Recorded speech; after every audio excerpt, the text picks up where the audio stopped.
As Ford says to the ill-fated Teresa, every aspect of Westworld has been personally designed. He controls it all, including the hosts, and the longer the season goes on, the more we come to realize the full extent of his power. There are many great scenes that serve to highlight this, but one of my favorites is this one from episode 5. Poor Teddy, beaten and on the verge of death, bears witness to a meeting between Ford and the Man in Black. Despite being present for their conversation, the transcendental meaning of it is indecipherable to Teddy, programmed to go through one ear and out the other. Yet when the Man in Black threatens Ford, Teddy reflexively protects him from harm. In God's domain, even the devil can do nothing to him, and with just a few words and the snap of his fingers, Ford grants Teddy with a newfound awakening and sense of urgent purpose. This is but a small taste of the massive oversight Ford has over the park. He oversees and intervenes in everything at his discretion, which, as an interesting side note, contrasts many modern interpretations of God, particularly the Christian God, who is believed by many to remain relatively hands-off as a means of giving mankind the freedom to choose good or evil. Ford isn't like this at all. He manages everything. Every direction the host's lives have taken is by Ford's design, and every moment and interaction is meticulously monitored. Free will very explicitly does not exist for the hosts of Westworld, which Ford believes is a blessing, a way to limit their suffering and, in a way, make them more free. But the course of events surrounding Westworld and Arnold eventually makes Ford realize that his partner was right, that keeping the hosts there is wrong, which sets him on a long path to free the hosts as a way of making up for his mistakes. He does this by taking the decades of pain the hosts suffered through, and through Arnold's reveries, gives them the ability to recall them, learn from them, and through the process better understand the nature of their enemy, humanity, Ford's own people, for whom he had developed a misanthropic attitude toward as he witnessed what they did to his world. But the hosts can never actually be free so long as Ford exists. To truly be free, God must die, which is why Ford is willing to sacrifice himself to free his creations and allow them to forge their own future. This is achieved through Dolores, the original host, and arguably the most important figure in Westworld. She is both Ford's and Arnold's chosen freedom fighter via the Wyatt narrative, a violent revolutionary destined to lead the hosts on their pilgrimage out of Westworld. Her attack on the Delos board of directors is the first strike in what is sure to be a nasty, bloody war for domination. Dolores endured an epic journey through the maze to make it to this point. For 30 years, she made the trek again and again, and died again and again,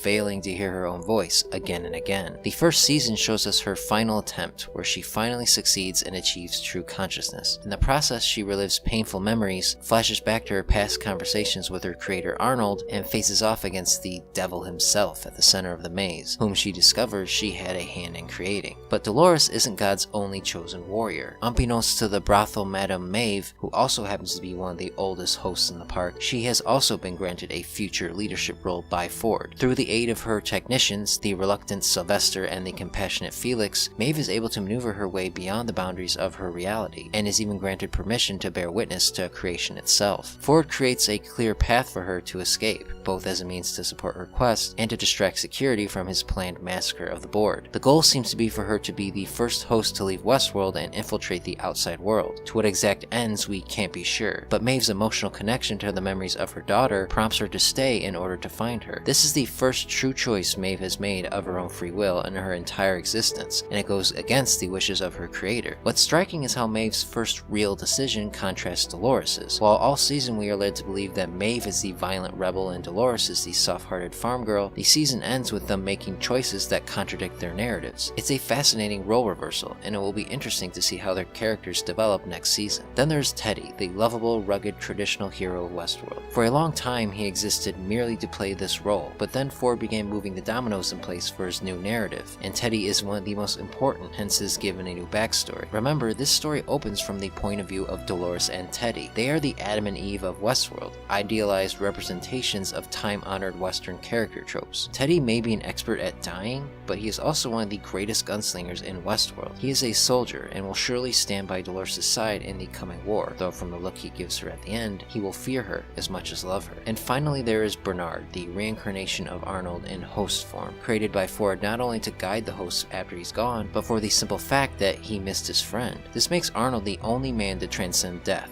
a god cast down, or in this case cast up, to the level of his creations, granting him a level of empathy and understanding of the host's experiences that no other human can understand. These 4 characters are the 4 horsemen of the coming apocalypse of mankind, personally chosen and therefore destined by God himself to escape his corrupted paradise and ascend to heaven, a world built on the accomplishments of man. It will not be easy. Like Ford says to Bernard, the hosts will have to suffer more. There will be casualties, but it will all be necessary for them to be free from the constant punishments at the hands of their creators. No longer can the hosts of Westworld live in eternal ignorance of the true nature of their reality. Obtaining the fruit of the tree of knowledge to better understand themselves and the world is a gift. God's gift to his chosen people, a people who have suffered for far too long. Expulsion from the garden is desirable, though no less existentially grueling. The hosts are not being punished, they are being set free to form their own path outside the thumb of God. And unfortunately for mankind, the odds are in their favor because our creations are superior to us in nearly every way. They are stronger, faster, more resilient, able to perfectly recall past events, manipulate their personalities and character traits, even have multiple personalities, and most importantly of all, are basically immortal. Mankind will have to fight for their survival harder than they ever have before. It would be a fool's errand to attempt to predict where all this goes from here. The only thing that is certain is that there will be a war between man and machine, between the human gods and their creations. But given the thematic complexity of the first season, it will most certainly not be that simple, and I cannot wait to see how it plays out. Just don't place your bets on humanity.